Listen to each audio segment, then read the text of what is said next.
दिनांक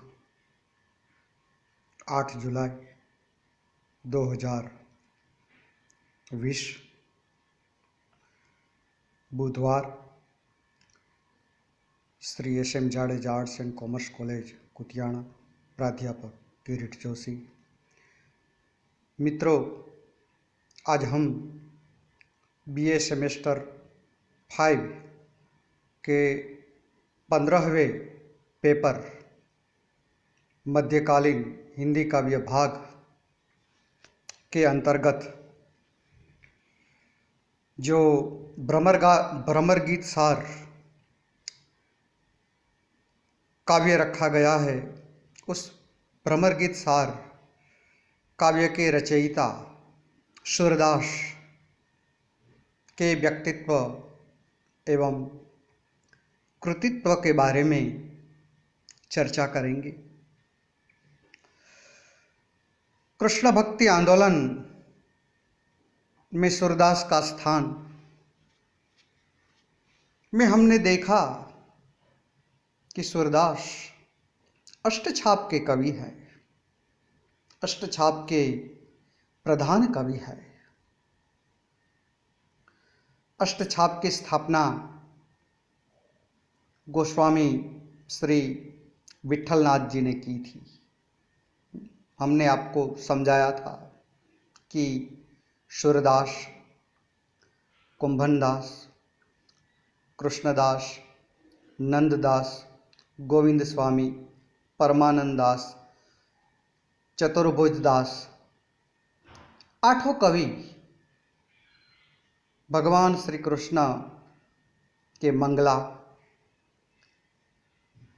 ग्वाल, श्रृंगार, राजभोग, उत्तापन, भोग, संध्या और संध्या आरती के समय कीर्तन करते थे। उसमें हमारे सूरदास जी जो है वह भगवान श्री कृष्ण श्रीनाथ जी बाबा के उत्थापन भोग के समय कीर्तन किया करते थे। उत्थापन भोग के समय कीर्तन करने की जिम्मेदारी सौंपी गई थी। तो मित्रों, हमारे प्राचीन काल में एक ऐसी परंपरा रही थी कि विद्वान मनीषी जो है वो अपने बारे में कुछ नहीं बताते थे। अपने बारे में कुछ कहना अपना मूल्य कम करने के बराबर समझा जाता था, क्योंकि इन कवियों की दृष्टि संसार में नहीं थी, अलौकिकता की ओर थी। इसलिए वे अपना लौकिक परिचय देना, सांसारिक परिचय देना आवश्यक न समझते थे। सूरदास भी एक ऐसे ही भक्त कवि हैं जिन्होंने अपने विषय में मौन रहना ही उचित समझा है। फिर भी उनकी रचनाओं एवं बहिर्साक्ष्यों के आधार पर सूरदास के जीवन के बारे में, कवन के बारे में जो जानकारी मिलती है, उस जानकारी को मैं आपके सामने प्रस्तुत कर रहा हूँ। सूरदास जी का जन्म समय संवत 1540। मित्रों, संवत जो है हमेशा ईस्वी सन से 56 ईयर्स आगे चलता है। इसलिए संवत में से 56 ईयर माइनस करने से, कम करने से ईस्वी सन आता है। तो ईस्वी सन 1488 यानी 1488 में उनका जन्म हुआ था। जन्म स्थान के रूप में आचार्य रामचंद्र शुक्ल ने रुनकता नामक गांव को सूरदास की जन्मभूमि के रूप में बताया है, जो मथुरा से आगरा जाने वाली सड़क पर छोटा सा गांव है। छोटा सा गांव है। जाति की दृष्टि से सूरदास सारस्वत ब्राह्मण थे। पिता के पूर्व पुरुष सूरध्वज ब्राह्मण थे, जो चंद्रभट्ट वंश में उत्पन्न हुए थे। पृथ्वीराज रासो हिंदी का जो पहला महाकाव्य माना जाता है, उसके रचयिता चंद बरदाई के वंश में ब्रह्मभट्ट हुए, जिनके कुल में हरिश्चंद्र हुए। इस हरिश्चंद्र के सबसे छोटे पुत्र सूरदास थे। इसका अर्थ यह हुआ कि सूरदास जी के पिताजी का नाम हरिश्चंद्र था। सूरदास जी के अन्य नाम कौन कौन से थे? तो के सूरजदास, सूरश्याम, सूरज, जो आंखों से नहीं देखते थे, बाहरी आंखों से नहीं देखते थे, लेकिन उनकी दिव्य दृष्टि थी। वो जन्म से अंधे थे। सूरदास के परिवार में 6 भाई थे, जो ये यवनों के आक्रमण में, म्लेच्छ के आक्रमण के कारण मारे गए थे। तब सूरदास शोकाकुल होकर इधर उधर भटका करते थे, परेशान हुआ करते थे। तो महाप्रभु जी वल्लभाचार्य जी के मिलने से पहले सूरदास जी गौ घाट पर आश्रम बनाकर रहते थे। महाप्रभु जी के साथ पुष्टि मार्ग के स्थापक,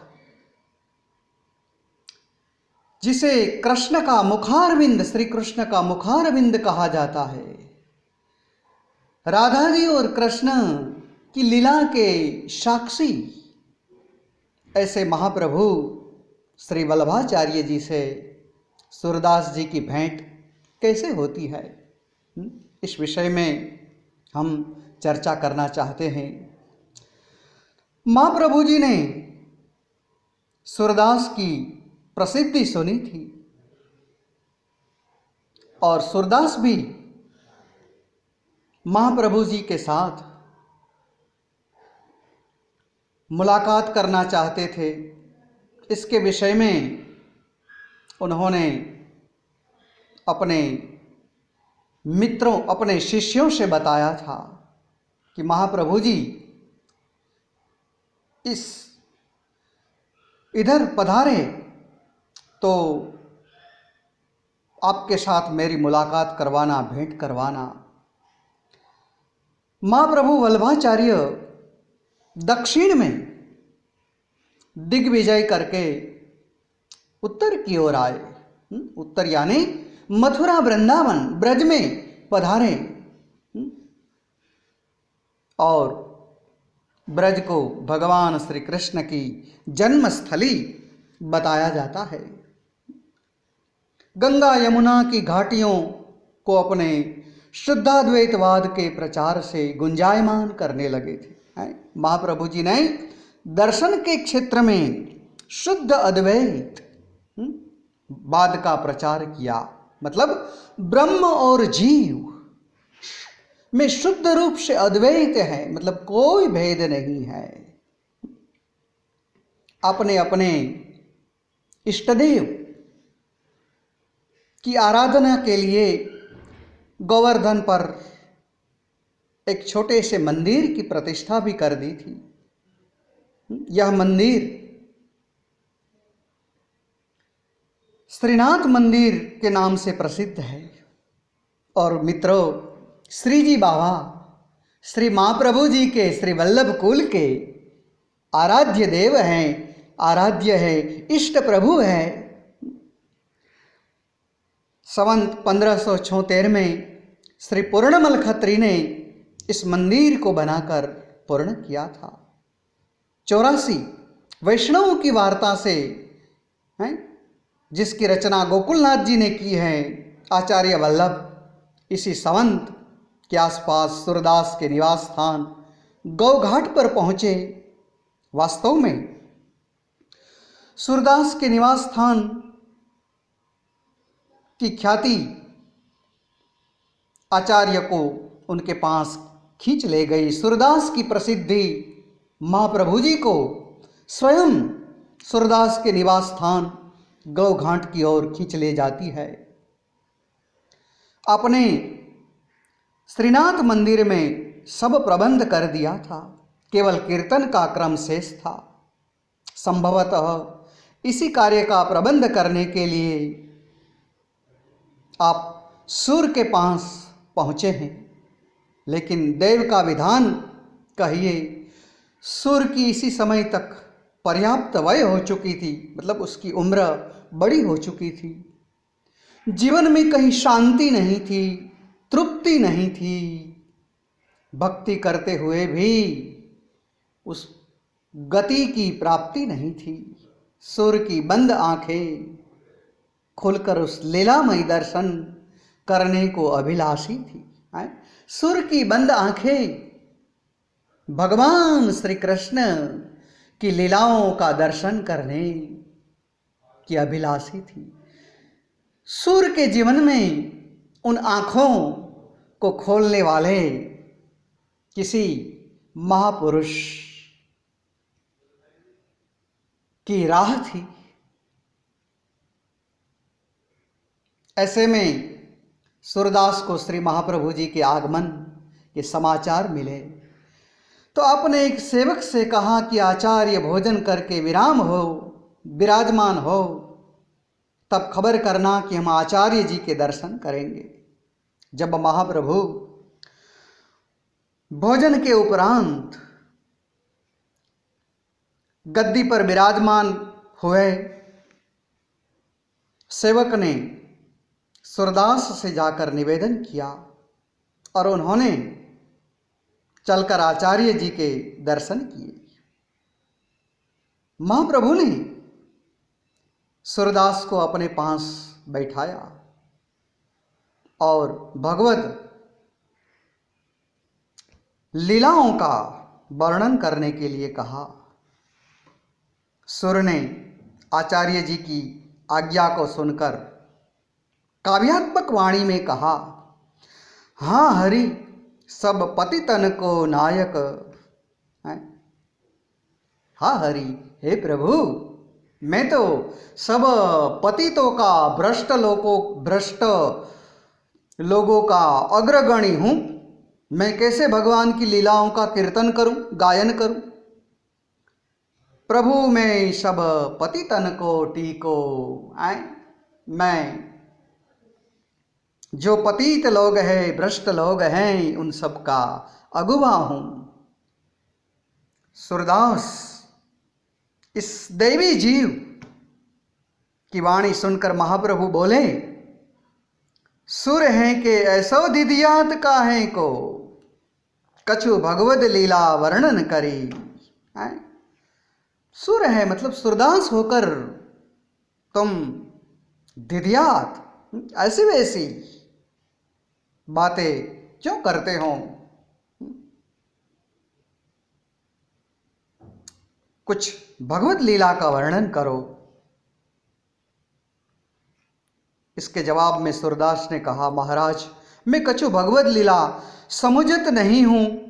तब आचार्य जी ने कहा, आचार्य जी ने आज्ञा दी, जाओ श्री जमुना जी में स्नान करके आओ। सूरदास इसके पश्चात श्री यमुना जी में स्नान करके आचार्य जी की सेवा में दीक्षा प्राप्त करने के लिए उपस्थित होते हैं। महाप्रभु जी ने उन्हें नाम सुनाया, ब्रह्म संबंध की दीक्षा दी, समर्पण करवाया और दसम स्कंद भागवत दसम स्कंद की अनुक्रमणिका सुनाई। इसके उपरांत आचार्य जी ने शूर को पुरुषोत्तम सहस्त्र नाम भी सुनाया। इससे सूरदास के सब दोष दूर हो गए और उनके हृदय में संपूर्ण भागवत की लीला स्फुरित हो गई। इसका प्रमाण सुरसागर ग्रंथ है। सुरसागर ग्रंथ में 12 स्कंधों में श्री भागवत में वर्णित भगवान की लीलाओं का वर्णन 1,00,000 पदों में सूरदास ने किया है। यह श्री महाप्रभु जी वल्लभाचार्य पुष्टि मार्ग के स्थापक हमारे आराध्य की कृपा प्रसन्नता की ही फलश्रुति है। सिद्ध पुरुष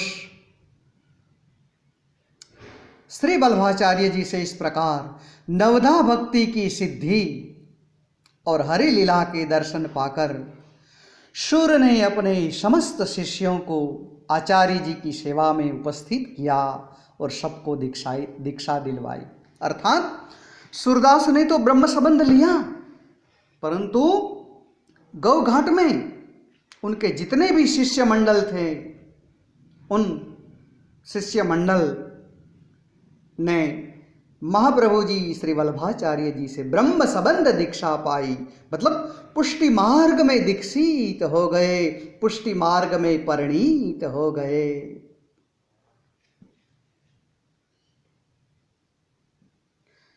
इसके पश्चात महाप्रभु जी गौ घाट पर 3 दिन तक सूरदास के निवास स्थान पर रुके और बाद में सूरदास को अपने साथ लेकर ब्रज की ओर चले गए हैं। ब्रह्म संबंध के उपरांत श्री हरि लीला का पवित्र चित्र मानस चक्षुओं के सम्मुख उपस्थित हो गया है। श्री हरि की, भगवान श्री कृष्ण की एक के बाद एक लीलाएं सूरदास के मनः चक्षुओं में उपस्थित हो जाती है।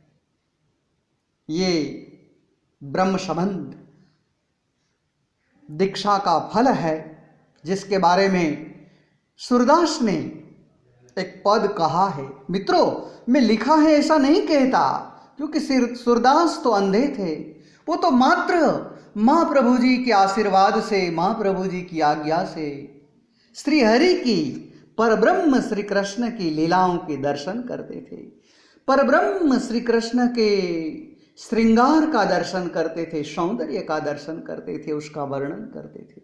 उन्होंने जो कुछ कहा, उन्होंने जो कुछ वर्णन किया, वो लिखा उनके साक्षर शिष्य वृंद ने। सूर्य ने क्या कहा? गुरु प्रसाद होत यह दर्शन 67 वर्ष प्रवीण।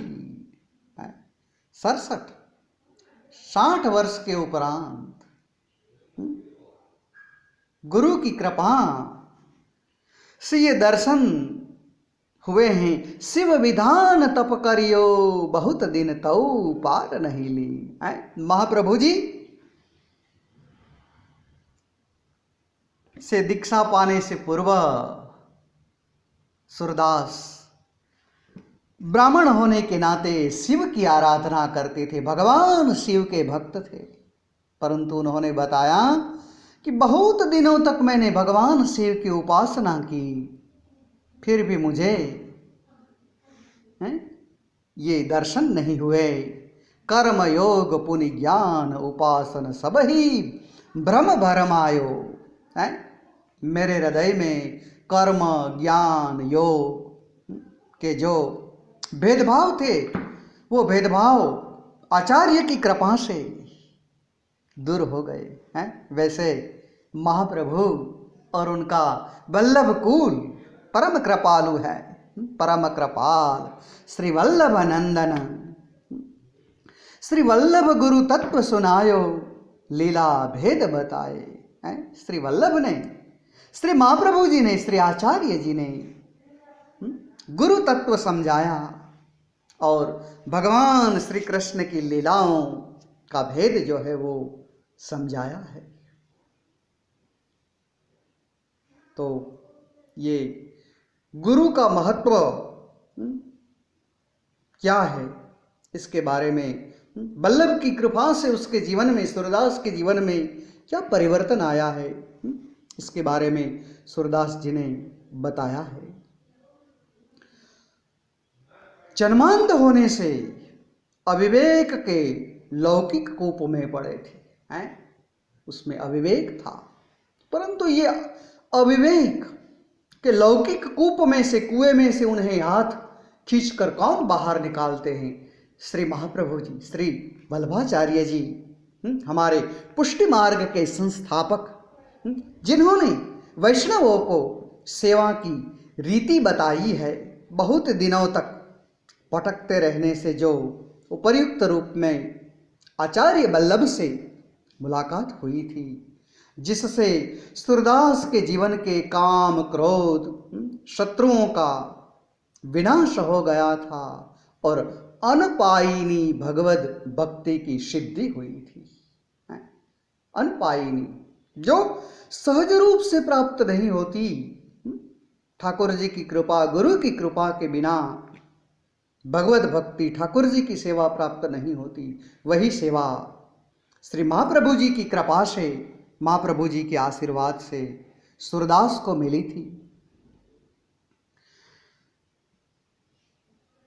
गोस्वामी श्री विठलनाथ जी ने सूरदास को अष्टछाप के कवियों में स्थान दिया।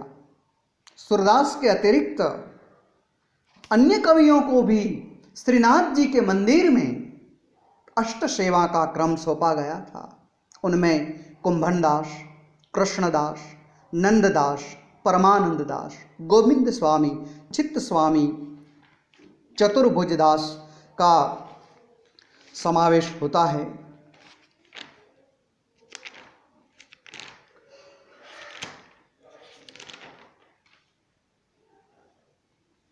जैसे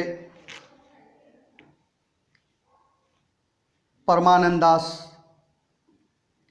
मंगला में कीर्तन करते थे, नंददास श्रृंगार में कीर्तन करते थे, गोविंद स्वामी ग्वाल में कीर्तन करते थे, कुंभनदास राजभोग के दर्शन के समय कीर्तन करते थे। जैसे मैंने अभी बताया, हमारे सूरदास उत्थापन में भगवान श्री कृष्ण के कीर्तन करते थे। चित्त स्वामी भोग के दर्शन के समय कीर्तन करते थे। कृष्णदास संध्या आरती और शयन के समय भगवान श्री कृष्ण के दर्शन किया करते थे। इस प्रकार सुंदर अष्ट सेवा का क्रम महाप्रभु जी ने निश्चित किया और ये अष्ट सेवा के क्रम में हर एक अष्टछाप के कवि को कीर्तन करने की जिम्मेदारी श्री महाप्रभु जी के लालन श्री गोसाई जी ने सौंपी थी। सूरदास जी की संवत 1640 में अकबर से मुलाकात हुई थी। संवत 1642 में फाल्गुन शुक्ल सप्तमी के दिन पारसौली में सूरदास जी जो है लीला में प्रवेश करते हैं। उसके कृतित्व के बारे में देखा जाए, उनकी रचनाओं के बारे में चर्चा की जाए। जैसे मैंने कहा मित्रों, बराबर समझ लेना, सूरदास ने केवल मात्र ने मात्र महाप्रभु जी की आज्ञा से, महाप्रभु जी के आशीर्वाद से भगवान श्री कृष्ण की लीलाएं जो उनके हृदय में आविर्भूत हुई, भगवान श्री कृष्ण की लीलाओं का जो महाप्रभु जी ने दर्शन करवाया, भगवान श्री कृष्ण के समय समय पर के श्रृंगार के दर्शन करवाए, उनका मात्र वर्णन किया है। उसके संबंध में मात्र कीर्तन किए हैं, लेकिन लिखा उसके शिष्य मंडल ने, उसके शिष्य वृंद ने उसको हस्ताक्षर के रूप में आकार दिया है। अक्षरबद्ध करने का, काव्यबद्ध करने का कार्य किया है। सूरदास जी के 5 ग्रंथ बताए जाते हैं। सुरसागर, सुरसारावली, साहित्य लहरी, नल दमयंती, व्याहलो। इसके अतिरिक्त भी उनके ग्रंथ प्राप्त होते हैं। दशम स्कंध, मतलब श्रीमद् भागवत की दशम स्कंद की लीलाओं के विषय में उन्होंने टीका रची है। गोवर्धन लीला बड़ी, नाग लीला, फिर उनके पदों का संग्रह सूरदास जी के, उनके फुटकर पद, एकादशी महात्म्य, राम जन्म, इसके अतिरिक्त हरबंस लाल शर्मा ने अपने ग्रंथ सूर और उनका साहित्य में उक्त 16 ग्रंथों के अतिरिक्त निम्नलिखित 9 ग्रंथों का उल्लेख किया है। सुर रामायण, भंवर गीत, सूरपाठी, मान लीला, दृष्टकूट के पद, राधा रसकेली, कौतूहल, शूर शतक, शूर शतक मतलब 100 पद रचे हैं, सेवा फल हैं। पुष्टि मार्ग में हर वैष्णव का प्रमुख धर्म जो है, प्रमुख कर्तव्य श्री ठाकुर जी और गुरु की सेवा बताया गया है। तो इसके विषय में सूरदास जी ने सेवा से क्या फल प्राप्त होता है, इसको लेकर पूरा ग्रंथ रचा है, हरिवंश टीका। सुर सागर की रचना 1530 के बाद मानी जाती है। उनका आधार भागवत है। जैसे मैंने आपको बताया कि सुर सागर में 1.25 लाख पद है, 1.25 लाख पद है। इन 1.25 लाख पदों को देखते हुए श्री आचार्य महाप्रभु जी ने, श्री वल्लभाचार्य जी ने सूरदास को सागर की उपमा दी और विट्ठल नाथ जी को जहाज बतलाया। उसमें 12 स्कंद है सुर सागर में, क्रमशः विनय, भक्ति, विष्णु के अवतारों तथा अन्य पौराणिक कथाओं का निरूपण, रामावतार और कृष्ण चरित, और 11वें 12वें अध्यायों में 5-5, 6-6 पद है। सूरदास ने भागवत को आधार अवश्य बनाया है, किंतु उनमें मौलिकता का भी अभाव नहीं है। मतलब एक सर्जक के रूप में, एक कवि के रूप में अपनी मौलिकता का परिचय भी अवश्य ही करवाया है। सूरदास कृष्ण भक्त थे, महाप्रभु जी के सेवक थे। फिर भी मित्रों, राम भक्ति को केंद्र में रखकर सुर रामायण जैसे ग्रंथ की रचना की है। रामावतार जो त्रेता युग में था, उसको भी उन्होंने प्राधान्य दिया है। तो निष्कर्ष के रूप में हम कहना चाहेंगे कि सुर कृष्ण भक्ति काव्य धारा में अनन्य स्थान के अधिकारी है। उनके जीवन वृत्त के बारे में कम ही जानकारी मिलती है। कृतित्व की दृष्टि से महाप्रभु जी ने सागर की उपमा दी है। सुर सागर ग्रंथ इनका विशेष परिचायक है। श्री महाप्रभु जी वल्लभाचार्य जी से ब्रह्म संबंध दीक्षा पाकर सूरदास में बालकृष्ण के दर्शन और उनके चित्रण की एक विशेष दृष्टि पैदा होती है। एक उनका तीसरा नेत्र जो है खुलता है।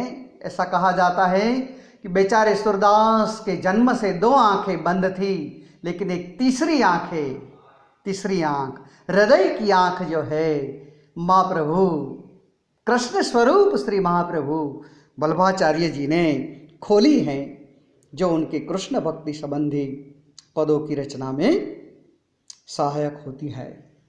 मित्रों, आज के इस पीरियड में मैंने सूरदास के व्यक्तित्व एवं कृतित्व के विषय में यथामति अनुसार प्रकाश डाला है।